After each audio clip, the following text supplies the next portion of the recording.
In an era before mass shootings, a school gang kills multiple school administrators in Texas. And then we travel to Glen Rock, Wyoming, where we hear the mysterious tale of an entire town that woke up at 2:45 a.m. because someone or something was knocking on their doors. Today on Dead Rabbit Radio.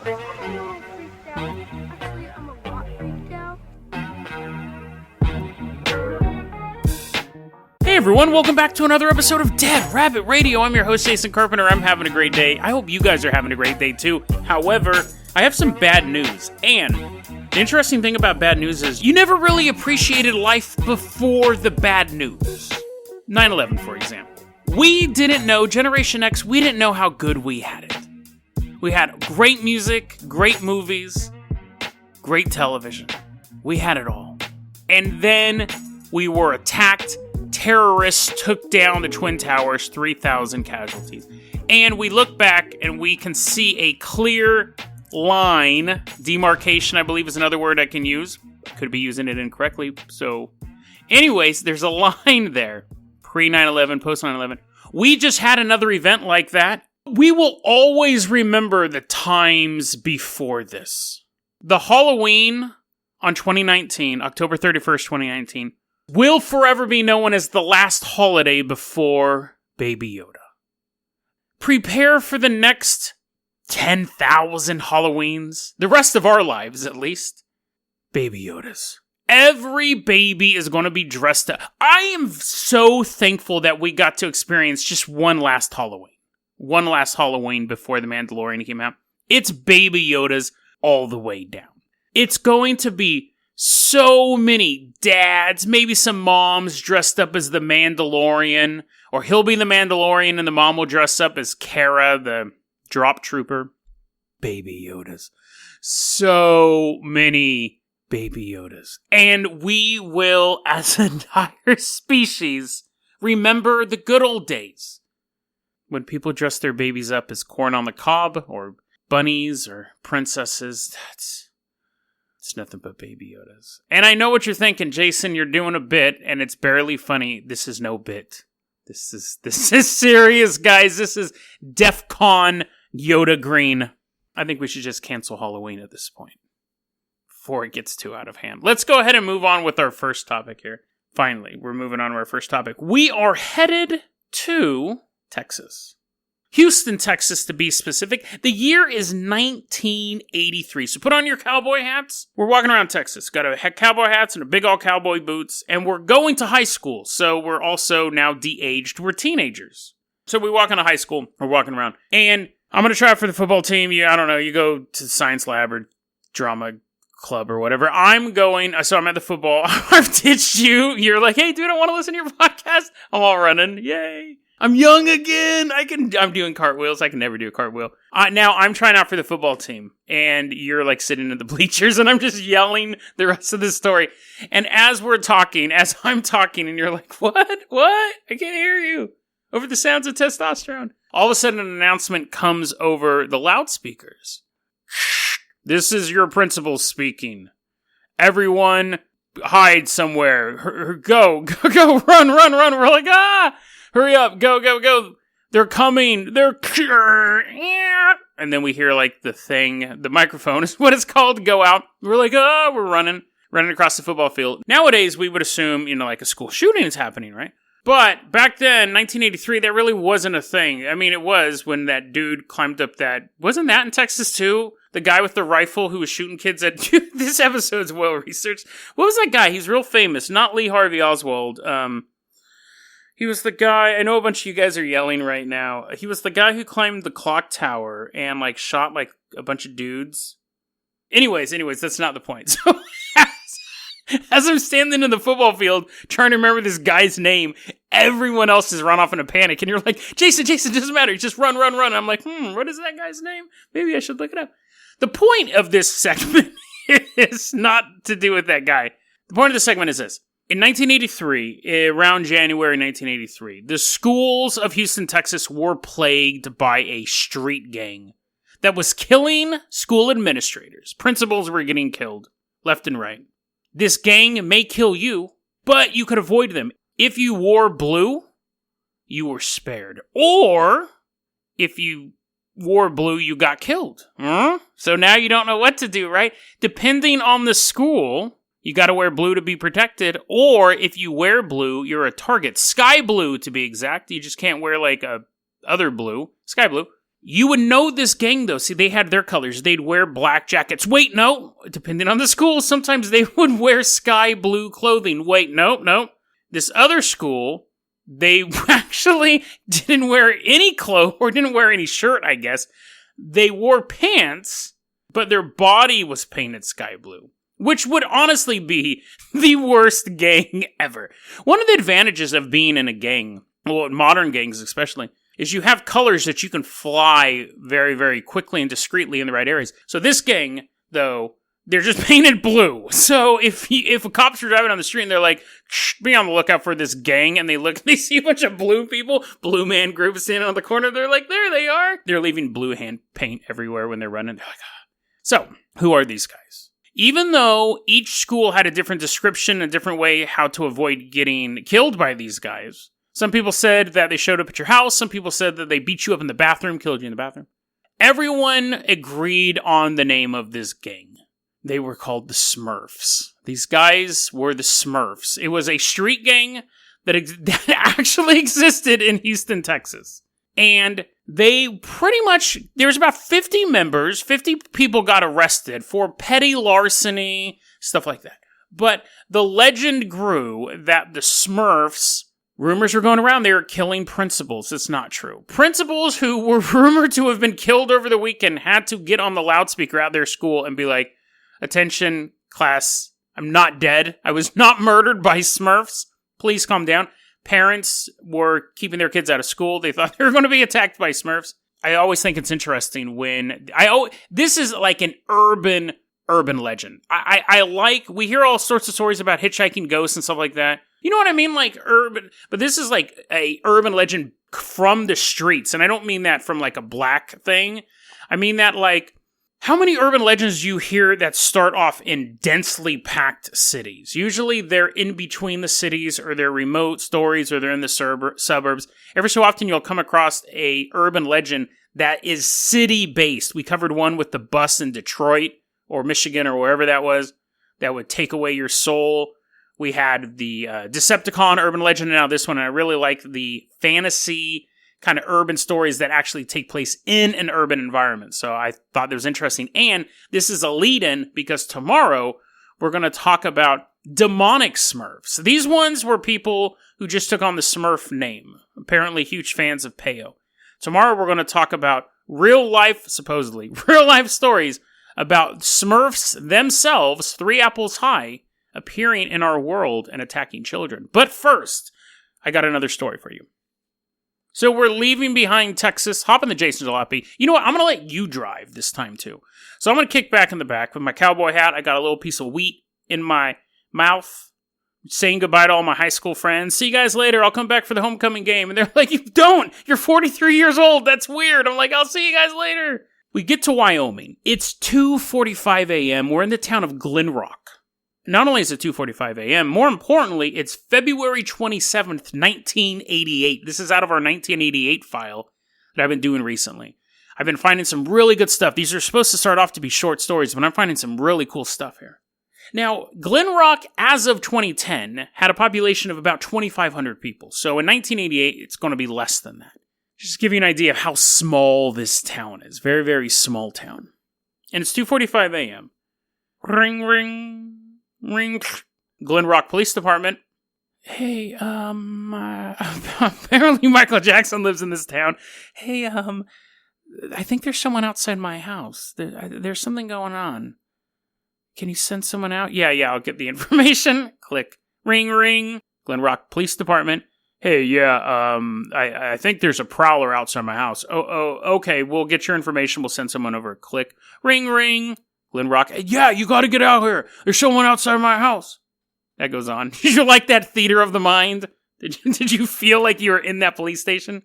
50 calls within 15 minutes. Someone is outside. Someone's in my backyard. I'm in my car. And I think someone's outside my car. Now, obviously, that's one. You could look out the window and you could go, there's no one out there. But across the town of Glen Rock at 2:45 a.m., people woke up. Who's knocking on my door at this hour? Well, I might have imagined the first set, but if I'm hearing it again, there must be 3 sets of 3 knocks each. And the way I was doing it is very human. That's how a human would knock, right? They said it almost sounded, it was so rhythmic it was mechanical. This one woman, she hears the first set of knocks. She wakes up. What in the world? Here's the second set of knocks, goes into the living room, and her dog is just sitting in front of the door staring. And then the third set of knocks. One woman's upstairs. Here's the knocks. As she's coming downstairs, here's the second set of knocks. And her living room was bathed in an orange glow. One woman hears the knocks. She goes to the door. She opens the door, looks out at the dark neighborhood. But was it really dark? This is how she described it. I saw the stars, but there was a very bright haze. Then I saw shadows running against the garage. Her dog, her protector, right next to her, just stayed there. Didn't chase the figures that were moving across her yard. Reportedly, the town was covered in a thick fog, but it hovered 10 feet off the ground, which I think technically is a cloud. But for sake of atmosphere, they used the term fog. The police calls were coming in. Someone's outside my house. Again, someone was in their car. They heard the knocks on the side of the door of their car. People said that it sounded... Some people reported it sounded like a knock. Other people said it sounded like a sledgehammer. Some people said they could hear it coming from like the roof or the attic area, second story. The phone calls go in. The police start looking around. Rumors start to spread. There was a metallic object spotted hanging over a trailer park at the edge of town. Police cars in pursuit of subjects stop working out of nowhere. Children in aluminum suits running through the darkness.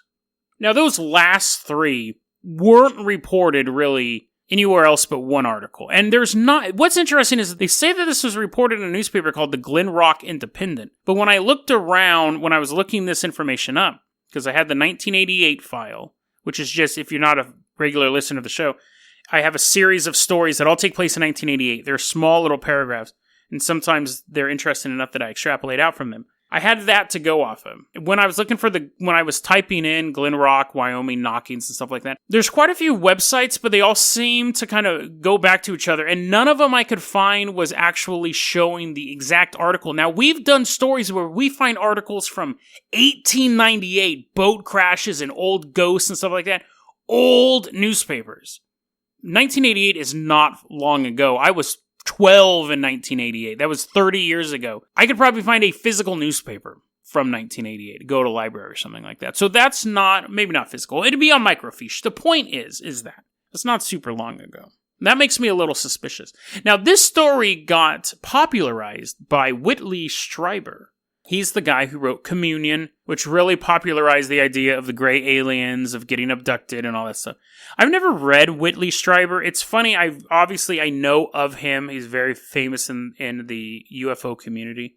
But I've never read it. I've never been a huge fan of the stories of gray aliens or alien abductions where they take you aboard and either give you some hippie nature lesson or they put, they examine you. That stuff's never been intriguing to me. So that's why I really don't cover a lot of that stuff on my show, and that's why I want to sit down and read this guy's books. Whatever, I get it. Aliens abduct you, and if it happened to me, it'd be the most important event in my life. But it hasn't. I don't find it particularly fascinating unless there's some other crazy element. We have some crazy stories coming up. But anyways, the point is that I've never read this dude's books. But he wrote a book about his experience.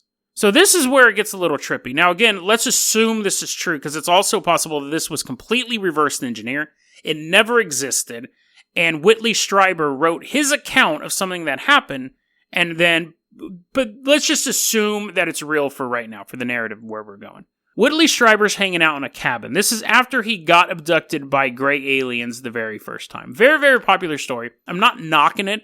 I'm not saying he's a fraud or anything like that. I don't know enough about it. I just know that it's gray aliens and stuff like that. Interested in that, knock yourself out reading his books. I don't know anything about him to debunk him. But he writes Communion, and he ties a lot of the alien stories into folklore, which I've actually been reading about that as well. Valley, he writes, his idea is that all fairies and gnomes and stuff like that are the same as aliens. Aliens are some sort of interdimensional thing that uses our myths or uses what we currently believe in to communicate with us. So back in the old times, people believed in magic, so they would communicate with us and kidnap us, abduct us as fairies and gnomes. As technology started to get more advanced, it became dirigibles, mystery airships. We talked about that recently. And then as we started dropping nukes and building jet fighters, now they're appearing in these metallic discs and stuff like that. He believes aliens are interdimensional. We'll do a whole story on him, I think, because that's fascinating. But point is this. Whitley Strieber kind of believes the same thing, that folklore has a lot to do with aliens. And if you look back, knockings is a thing. Poltergeist had the rapping during this. That was a stupid joke. They have the knockings as spiritualists. That's how they would communicate with knockings. There's old occult ceremonies that you open and close portals through knocking as well. So Whitley Strieber believes that the knocking, specifically the 3 sets of 9 knocks, had some cultural or folklore significance. What happened to him was in August 27th, 1986, I believe. August 27th, 1986. He'd already been abducted by aliens. He's still trying to figure that stuff out. He's at a remote cabin. It's the last place I would go if I've already been abducted by aliens. He hears knocking, 3 sets of 3 knocks each, on his second story near the roof. Wakes him up, totally freaks him out. His cat apparently runs and hides and doesn't come out of its hiding spot for the next day. He hears this knocking. He attributes it to some sort of opening ceremony, folklore relation thing. Because nothing dramatic happens at night. He just hears the 3 sets of 3 knocks. He publishes that in a book. Transformations, I believe. And that book comes out a month after this incident in Glen Rock. So it's not like these stories were influenced by his books, and his books were huge bestsellers. He actually wrote like horror books before this. So he was already an established author. He writes Communion, which is supposedly a true story. It's a bestseller. He's writing these books, so it's possible, if the book came out before, that it was totally just inspired by this creepy story. He's saying, not only is that not the case, my book was published after Glenrock happened. It was written before, but it was published a month later. His event happened on August 27th, 1986. This event that we're talking about now happened on February 27th, 1988. Exactly 18 months apart. Now, when I counted it, it was 19 months, but whatever. I think if you go day to day, it may be 18 months. And 18 months is 3 sets of 6. 6 is 3, so 3, 3, 3. So, other people have kind of glommed onto this story. That a portal... Here's a couple different scenarios. 1, Whitley Strieber, the knocks he heard was the opening of a portal. And he was in the middle of nowhere. And when I say middle of nowhere, it was the middle of nowhere, but it was in the state of New York. So it wasn't in Wyoming. It was nowhere near that. But it was like a little cabin out in the middle of nowhere in the state of New York. So the knocking he heard may have been the opening of some sort of portal. Now, because he's in the middle of nowhere, there may have been other knocking that was happening in the vicinity, but he was the only person to report it.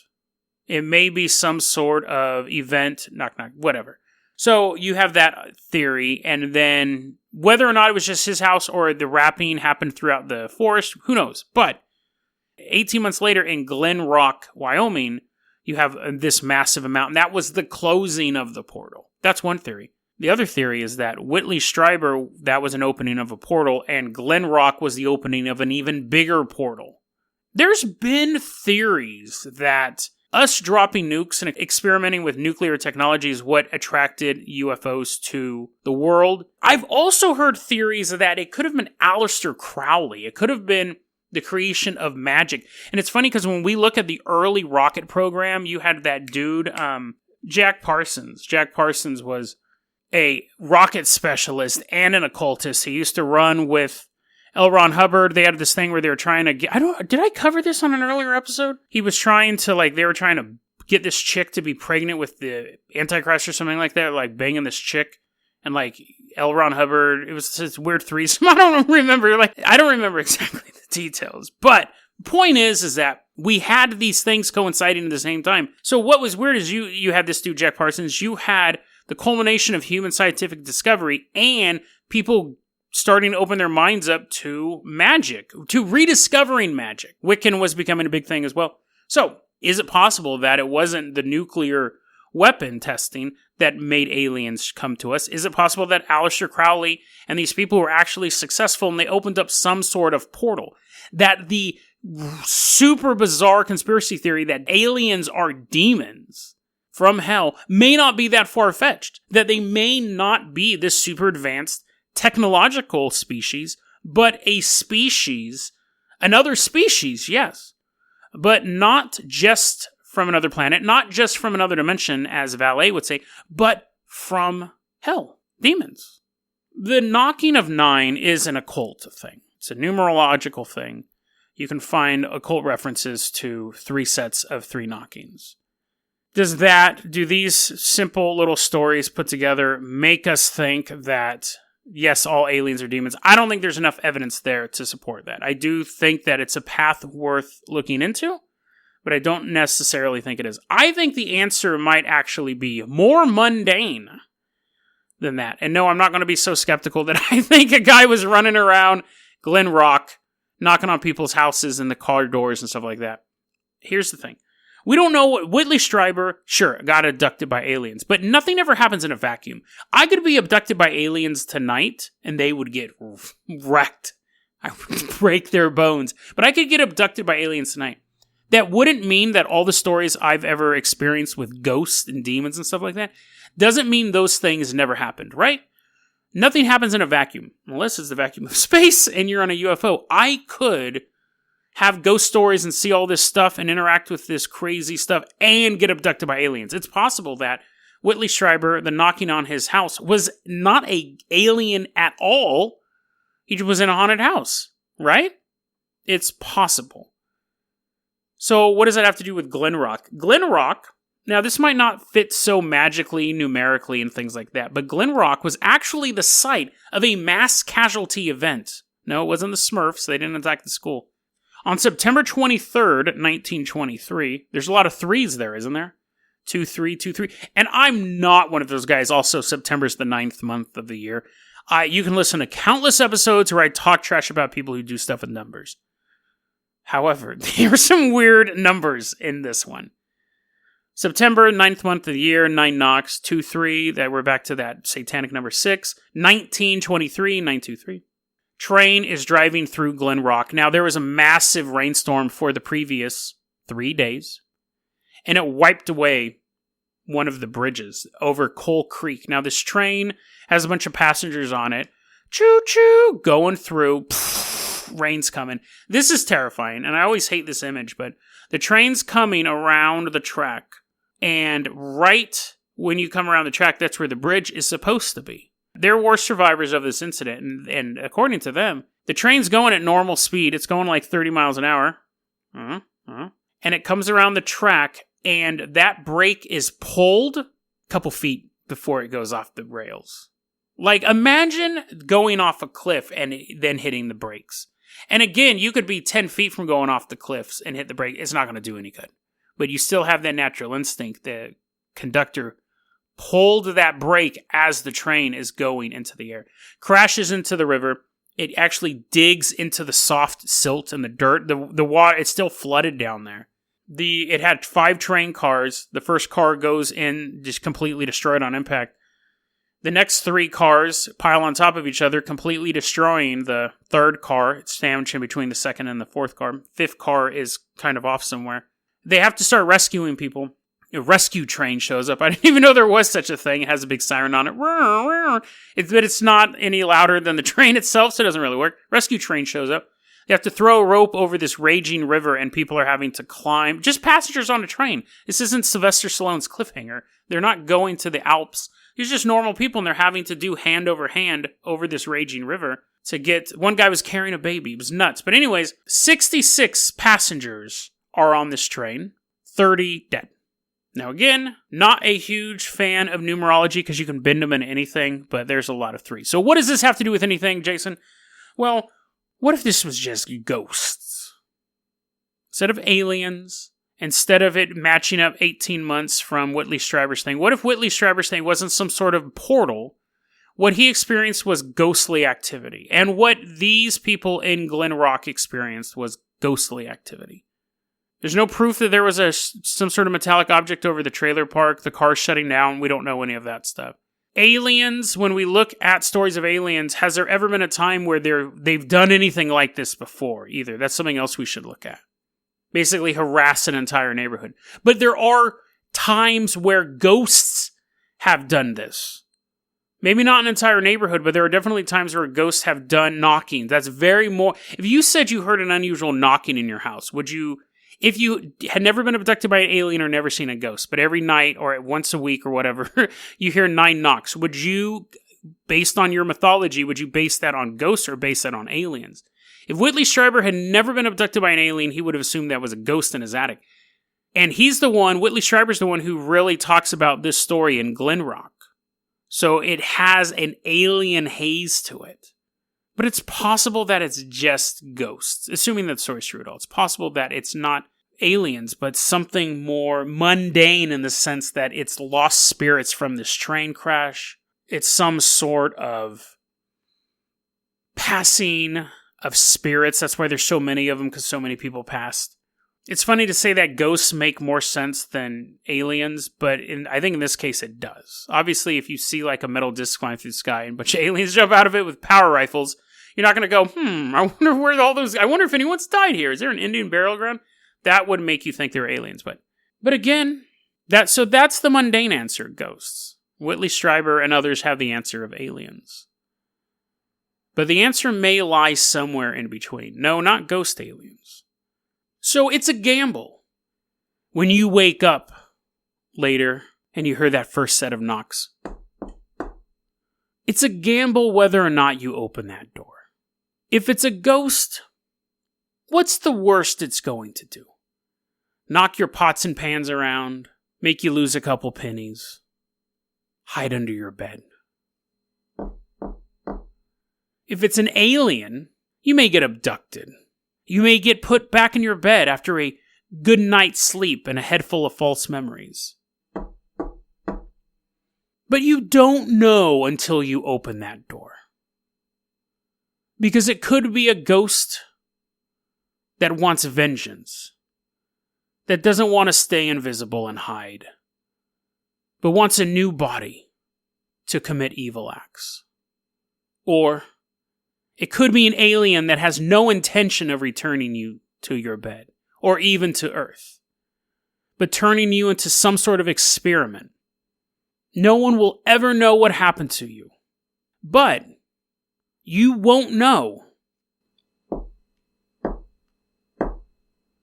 until you open that door. DeadRabbitRadio@gmail.com is going to be our email address. You can also hit us up at Facebook.com/DeadRabbitRadio. Twitter is @DeadRabbitRadio. Dead Rabbit Radio is the daily paranormal conspiracy and true crime podcast. You don't have to listen to it every day, but I'm glad you listened to it today. Have a great one, guys.